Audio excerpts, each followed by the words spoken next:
Un saludo para mis compañeros y para la maestra. Bueno, a mí me correspondió hablar sobre la palabra cultura y los diferentes significados que se le atribuyen a esta.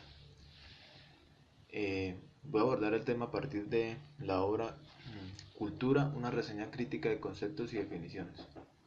Eh, Fue una obra realizada por dos autores alemanes llamados Kroeber y Klukov. Primero que todo voy a explicar el origen etimológico de la palabra como tal. La palabra cultura deriva del latín cultus, del verbo coler, que significa cultivar. Colonos, cultivador, colono. También significaba entre los romanos la acción de honrar y venerar a los dioses.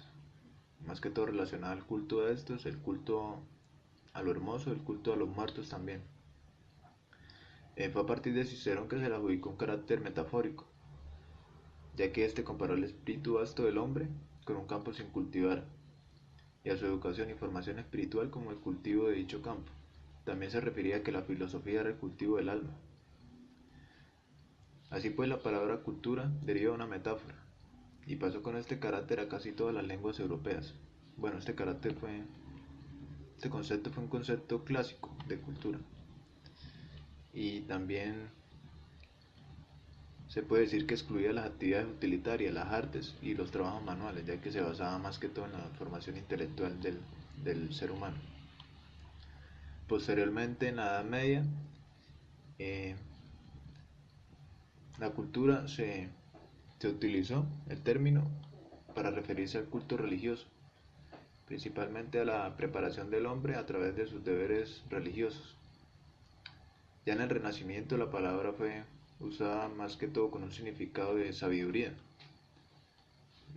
A pesar de que el Renacimiento supuso el florecimiento del arte, eh, la revelación de las tradiciones clásicas, el surgimiento de una nueva literatura y la aparición de un pensamiento moderno, la palabra cultura no llegó a significar como el nacimiento de todos estos fenómenos, sino más bien relacionada con la sabiduría, que en ese entonces se entendía la sabiduría como algo reservado a unos cuantos, ya que el sabio se separa del resto de la humanidad por su carácter metafísico y por su propia moral.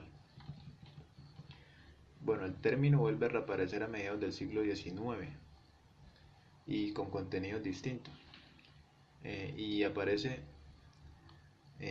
su aparición de la mano de filósofos, historiadores, etnólogos y otro tipo de ciencias que abordaban más el campo social. Aparece como eje de estas ciencias, como común denominador para estudiar al hombre.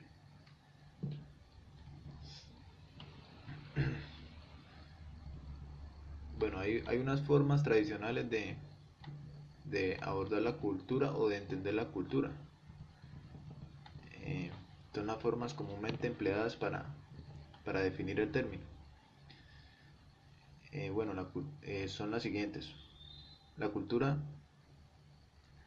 se emplea para referirse a determinadas formas de conocimiento o facultades intelectuales cultivadas por la lectura y otro tipo de actividades como las artes, la filosofía, la literatura. También para referirse a ciertas formas comportamentales. También por eso se le clasifica de cultos e incultos a las personas. Otro sentido que se le da a la palabra es para referirse a un conjunto de manifestaciones que expresa la vida tradicional de un pueblo o de un grupo de sociedades en lugares y épocas determinados. Así por lo menos podemos hablar de la cultura maya, cultura egipcia, cultura azteca.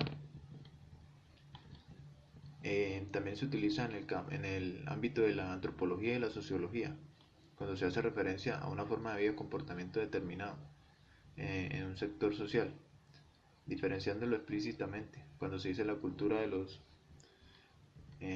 delincuentes, la cultura de algún tipo de comunidad en la sociedad.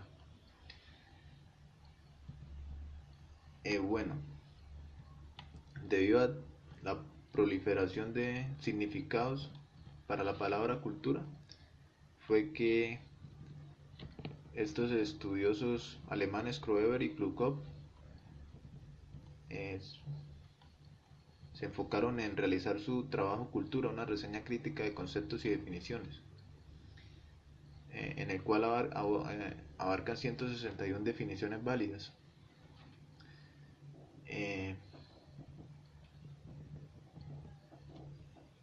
Y también hacen una especie de clasificación de las definiciones de cultura. La clasifican en tópica, histórica, comportamental, normativa, funcional, mental, estructural y simbólica. Ellos recogen de diferentes ámbitos o ciencias: antropología, sociología, psicología, historia, más que todo las ciencias humanas, que tomaron como eje o como objeto de estudio la cultura. Toman las distintas definiciones y las clasifican en este orden, que en total son 8. La clasificación tópica hace referencia a que la cultura consiste en una lista de tópicos o categorías, tales como organización social, religión o economía. La clasificación histórica trata la cultura como una herencia social o la tradición que se transmite a las futuras generaciones. La clasificación comportamental ve a la cultura como el comportamiento humano, compartido y aprendido, un modo de vida. La clasificación normativa aborda la cultura en sus ideales, valores o reglas para vivir. En la caracterización funcional, la cultura es la manera que los seres humanos solucionan problemas de adaptación al ambiente y en la vida común. En la clasificación mental, la cultura es un complejo de ideas o los hábitos aprendidos que inhiben impulsos y distinguen a la gente de los animales. En la clasificación estructural hace referencia a la cultura, consiste en ideas, símbolos o comportamientos